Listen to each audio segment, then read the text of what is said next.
Every sip of coffee tells a story, but long before that rich aroma fills my mug, there's a journey the coffee bean undertakes, one that blends nature, tradition, and the relentless pursuit of flavor. Let's rewind to the highlands of Ethiopia centuries ago. Legend has it, a goat herder named Kaldi noticed his goats acting wild after munching on bright red coffee cherries. That's where it all began. The simplest processing method, called the natural or dry process, was just as it sounds. Cherries were picked and laid out under the sun, raked by hand on massive patios.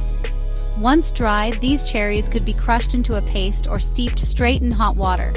Perfect for dry climates like Yemen, this ancient technique lets the beans soak up those sweet, fruity notes from the drying fruit, giving the coffee a heavy, full-bodied character.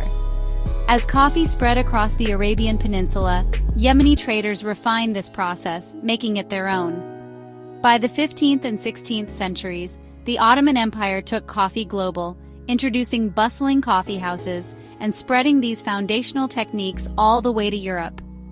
The world was hooked, and coffee was just getting started. But as plantations took off in Central and South America, wetter climates demanded new methods. Enter the washed or wet process.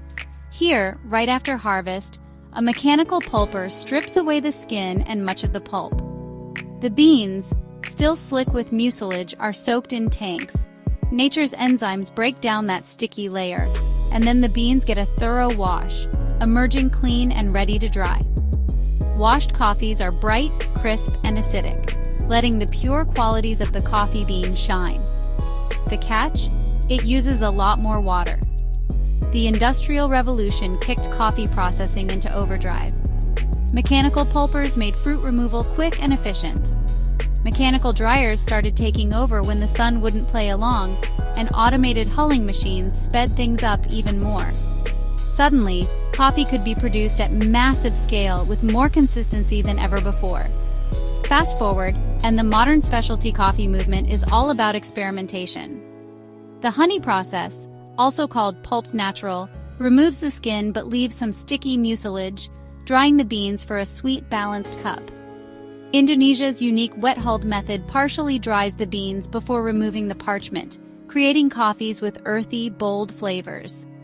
And now, we're seeing wild, innovative techniques: anaerobic fermentation in oxygen-free tanks for intense, fruity notes, carbonic maceration borrowed from winemaking, and yeast inoculation to precisely steer fermentation and flavor. The possibilities are endless. So the journey of coffee processing is really a tribute to human creativity and our never-ending quest for that perfect cup. The next time you savor your brew, remember, every process, from sun-dried patios to space-age fermentation, shapes what's in your cup. Which coffee process are you dying to try? Tell me in the comments. And don't forget to like and subscribe for more coffee adventures.